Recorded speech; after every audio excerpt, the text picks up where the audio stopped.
4 ಫೇಸಲ್ಲಿ total ನಮ್ಮ side ಇರೋದು 2,500 side ಇದೆ.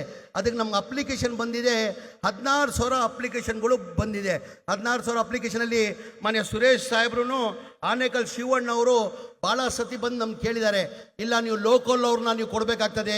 ಈಗ ಅಪ್ಲಿಕೇಶನಲ್ಲಿ ಆಚೆ ಅವ್ರು ಇನ್ವೆಸ್ಟ್ ಮಾಡೋರೆಲ್ಲ ಅಪ್ಲಿಕೇಶನನ್ನು ಹಾಕಿಬಿಡ್ತಾರೆ.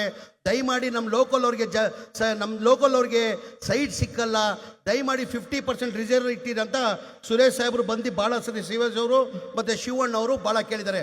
ಉದಾಹರಣೆ ಇಲ್ಲಿ 2,500 ಸೈಡಲ್ಲಿ ನಮ್ಗೆ ಅಪ್ಲಿಕೇಶನ್ ಬಂದಿರೋದು 16,000 ಅಪ್ಲಿಕೇಶನ್ ಬಂದಿದೆ. ಲ್ಯಾಟ್ರಿ ಮುಖಾಂತರ ನಾವು ಎತ್ತೀವಿ. ಯಾರು ಲೋಕಲ್ ಅವ್ರು ಸಿಗ್ತಾರೋ ಇಲ್ಲ ಗೊತ್ತಿಲ್ಲ.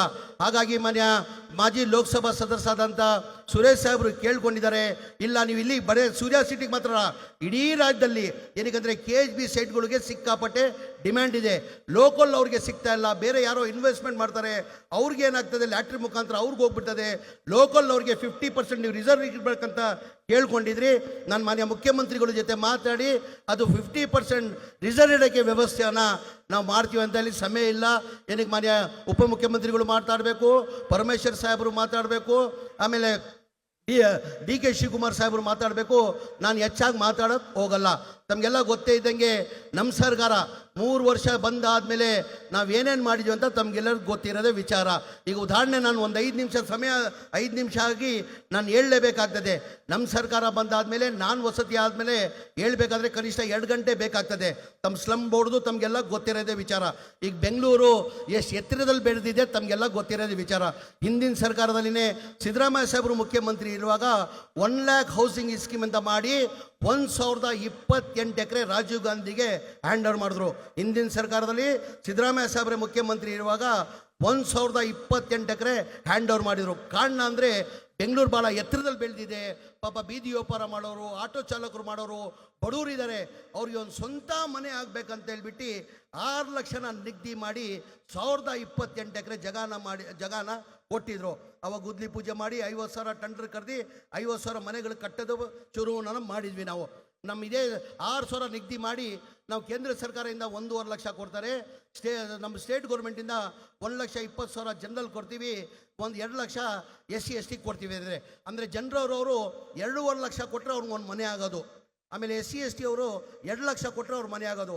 ಇದೇ BJP ಅವರು 2021ರಲ್ಲಿ ಬಸವರಾಜ ಬೊಮ್ಮಾಯಿಯವರು ಮುಖ್ಯಮಂತ್ರಿ ಇರುವಾಗ ರಿವ್ಯೂ ಮೀಟಿಂಗ್ ಮಾಡಿಬಿಟ್ಟು ನಾವೇನು 6 ಲಕ್ಷ ನಿಗದಿ ಮಾಡಿ 2 ಲಕ್ಷಕ್ಕೆ ಮನೆ ಸಿಗ್ತಾ ಇದ್ದಿದ್ದು ರಿವ್ಯೂ ಮೀಟಿಂಗ್ ಮಾಡಿ 11,20,000 ಮಾಡಿಬಿಟ್ರು. 6 ಲಕ್ಷ ಇಲ್ಲಿ, 11,20,000 ಇಲ್ಲಿ. ಅಂದರೆ 2 ಲಕ್ಷ ಕೊಟ್ಟವರು 8.5 ಲಕ್ಷ ಕಟ್ಟಬೇಕಾಗಿತ್ತು. ಹಾಗಾಗಿ ಬಡವ್ರ ಪಾಪ ದುಡ್ಡು ಕೊಡೋಕ್ಕೆ ಸಾಧ್ಯ ಆಗಲ್ಲ. ಸಿದ್ದರಾಮಯ್ಯ ಸಾಹೇಬರು ಮುಖ್ಯಮಂತ್ರಿ ಆದಮೇಲೆ ನಾವು ಯಾರೂ ಹೇಳಿಲ್ಲ. ಅವರು ಒಂದು ನಾನು ಕೇಳಿದ್ರು, ವಸತಿದು ನಾನು 1 ಲಕ್ಷ ನನ್ನ ಕನಸಿತ್ತು, ಅದು ಆ ಕನಸು ಏನು ಐತ್ಕೊಳೋ, ಆ 1 lakh ಹೌಸಿಂಗ್ ಸ್ಕೀಮ್ದು ಯಾವ ಸ್ಟೇಜಲ್ಲಿದೆ ಅಂದೆ. ನಾನು ಮಾನ್ಯ ಮುಖ್ಯಮಂತ್ರಿಗೆ ಗಮನಕ್ಕೆ ತಂದೆ, ಇಲ್ಲ ಸರ್ ತಾವಿರುವಾಗ 6 ಲಕ್ಷನ ರೇಟನ್ನು ನಿಗದಿ ಮಾಡಿದ್ವಿ. ಈ BJP ಸರ್ಕಾರದಲ್ಲಿ ಬಸವರಾಜ ಬೊಮ್ಮಾಯಿಯವರು 2020ಅಲ್ಲಿ ಬಂದು 11,20,000 ಮಾಡಿದ್ರು, ಈಕ್ವಲ್ ಟು ಡಬಲ್ ಮಾಡಿಬಿಟ್ಟಿದ್ದಾರೆ. 8.5 ಲಕ್ಷ ಯಾಕೋ ಕೊಡೋಕ್ಕೆ ಬಡವ್ರು ಕೊಡೋಕ್ಕೆ ಸಾಧ್ಯ ಆಗ್ತಾ ಇಲ್ಲ. ನಾವು ಯಾರೂ ಕೇಳಿಲ್ಲ. ಯಾವುದು BJP MLAಗಳು ಬಂದಿದ್ರು, ನಾವೆಲ್ಲ ಹೋಗಿದ್ವಿ. ಮಾನ್ಯ ಮುಖ್ಯಮಂತ್ರಿನೇ ತೀರ್ಮಾನ ಮಾಡಿ, ಇಲ್ಲ ಬಡವ್ರು 8.5 ಲಕ್ಷ ಕೊಡೋಕ್ಕೆ ಸಾಧ್ಯ ಆಗಲ್ಲ, ಅವ್ರ ಸರ್ಕಾರ ವತಿಯಿಂದ 1 ಲಕ್ಷ ಕಡಿಮೆ ಮಾಡ್ತೀನಿ ಅಂತ ಕ್ಯಾಬಿನೆಟ್ಟಲ್ಲಿ ತಂದು ಮಾನ್ಯ ಮುಖ್ಯಮಂತ್ರಿಗಳು ಕಡಿಮೆ ಮಾಡಿದ್ರು. ಅದ್ರ ಜೊತೆಯಲ್ಲಿ ನೀನು 5 ಲಕ್ಷ ರೂಪಾಯಿ ಲೋನ್ ತೊಗೊಂಡು ಅವ್ರು ಬರೀ 2 ಲಕ್ಷ ಕೊಡಬೇಕು, ಅವ್ರಿಗೆ ಮನೆಗಳು ಕೊಡಬೇಕಂತ ಮಾನ್ಯ ಮುಖ್ಯಮಂತ್ರಿಗಳು ಸೂಚನೆ ಕೊಟ್ಟರು. ನಾನು ಭಾಳಷ್ಟು ನ್ಯಾಷನಲೈಸ್ ಬ್ಯಾಂಕ್ ಅವ್ರನ್ನ ಕರೆದಾದ್ಮೇಲೆ ಭಾಳಷ್ಟು 10 ಬಾರಿ ಮೀಟಿಂಗ್ ಮಾಡಿದೆ. ಆ ಸಿಬಿಲ್ ಇಲ್ಲ ಕಾರಣಕ್ಕೆ ನ್ಯಾಷನಲೈಸ್ ಬ್ಯಾಂಕ್ ಅವ್ರು ಮುಂದೆ ಬರ್ತಾ ಇಲ್ಲ. ಮಾನ್ಯ ಮುಖ್ಯಮಂತ್ರಿ ಗಮನಕ್ಕೆ ತಂದೆ ನಾನು, ಸರ್ ನ್ಯಾಷನಲೈಸ್ ಬ್ಯಾಂಕ್ ಅವ್ರು ಸಿಬಿಲ್ ಇಲ್ಲ, ಸಣ್ಣ ಪುಟ್ಟ ಲೋನ್ ತೊಗೊಂಡಿರ್ತಾರೆ, ಮೋಟರ್ ಬೈಕೋ ಮತ್ತೊಂದಕ್ಕೂ ಲೋನ್ ತೊಗೊಂಡಿರ್ತಾರೆ, ಆ ಸಿಬಿಲ್ಗೆ ಅವ್ರು ಸಿಗ್ತಾ ಇಲ್ಲ. ಆ ಕಾರಣಕ್ಕೆ ನ್ಯಾಷನಲೈಸ್ ಬ್ಯಾಂಕ್ ಯಾರೂ ಮುಂದೆ ಬರ್ತಾ ಇಲ್ಲ ಸರ್. ಈಗ ನ್ಯಾಷನಲೈಸ್ ಬ್ಯಾಂಕಲ್ಲಿ ಲೋನ್ ತೊಗೊಂಡ್ರೆ 7-8% ಆಗ್ತದೆ. ಅವ್ರ EMI ಬಂದು ತಿಂಗಳಿಗೆ 5,000 ರೂಪಾಯಿ ಆಗ್ತದೆ. ಈಗ ನಾವು ಪ್ರೈವೇಟ್ ಬ್ಯಾಂಕಲ್ಲಿ ತೊಗೊಂಡ್ರೆ ಕನಿಷ್ಠ 8,500 ರೂಪಾಯಿ EMI ಕಟ್ಟಕ್ಕಾಗ್ತದೆ, 11% ಇಂಟ್ರೆಸ್ಟ್ ಆಗ್ತದೆ ಅಂದರು. ಮಾನ್ಯ ಮುಖ್ಯಮಂತ್ರಿಗಳು ರಿವ್ಯೂ ಮೀಟಿಂಗ್ ಮಾಡಿ, ನಿನ್ನ ಕ್ಯಾಬಿನೆಟ್ ತೊಗೊಂಡು ಬಾ, ಅದೇನಿದೆ ನ್ಯಾಷನಲೈಸ್ ಬ್ಯಾಂಕಲ್ಲಿ ಅಷ್ಟೇ ಇಂಟ್ರೆಸ್ಟ್ ಅವ್ರು ಕೊಡಲಿ, ಪ್ರೈವೇಟ್ ಬ್ಯಾಂಕಲ್ಲಿ ಲೋನ್ ತೊಗೊಂಡು 5 ಲಕ್ಷ ಅವ್ರು ಮಾಡಿಕೊಡು, ಮಿಕ್ಕಿದ ಹಣ ಸರ್ಕಾರ ಕೊಡ್ತದಂತ ಮಾನ್ಯ ಮುಖ್ಯಮಂತ್ರಿ ತಂದು ಕ್ಯಾಬಿನೆಟ್ಟಲ್ಲಿ ಅಪ್ರೂವ್ ಮಾಡಿದ್ರು. ಏನಕ್ಕಪ್ಪ BJP ಅವ್ರು ಮಾಡೋಕ್ಕೆ ಸಾಧ್ಯ ಆಗಿಲ್ಲ. ನಾನು ರಿಪೀಟ್ ಮಾಡೋಕ್ಕೆ ಹೋಗಲ್ಲ. ತಮಗೆಲ್ಲ ಗೊತ್ತೇ ಇದ್ದಂಗೆ ಸ್ಲಮ್ ಬೋರ್ಡಲ್ಲಿ 1,80,000ದಲ್ಲಿ ನಾವು 3 ವರ್ಷದಲ್ಲಿ 80,000 ಮನೆಗಳು ಕೊಟ್ಟಿದ್ದೀವಿ.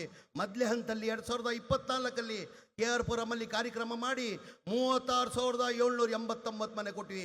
ಇದೇ ವರ್ಷದಲ್ಲಿ ಹುಬ್ಳಿದಲ್ಲಿ ಕಾರ್ಯಕ್ರಮ ಮಾಡಿ 42,345 ಮನೆ ಕೊಟ್ವಿ. ಏನಕ್ಕೆ ಬಿ ಜೆ ಪಿಯವ್ರು ಕೊಡೋಕ್ಕೆ ಸಾಧ್ಯ ಆಗಿಲ್ಲ, ಏನಕ್ಕೆ ಜನತಾದಳ ಅವ್ರು ಕೊಡೋಕ್ಕೆ ಸಾಧ್ಯ ಆಗಿಲ್ಲ?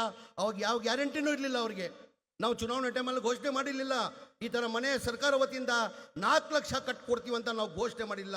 ಬರೇ ಬಡವ್ರು ಬೀದಿಯಲ್ಲಿದ್ದಾರೆ, ಕಷ್ಟದಲ್ಲಿದ್ದಾರೆ ಅಂತ ಹೇಳ್ಬಿಟ್ಟು ಮಾನ್ಯ ಮುಖ್ಯಮಂತ್ರಿಗಳು ಉಪಮುಖ್ಯಮಂತ್ರಿಗಳು ತೀರ್ಮಾನ ಮಾಡಿ 7,400 ಕೋಟಿ ಬರೇ ಸ್ಲಮ್ ಬೋರ್ಡ್ ಕೊಟ್ಟಿದ್ದಾರೆ.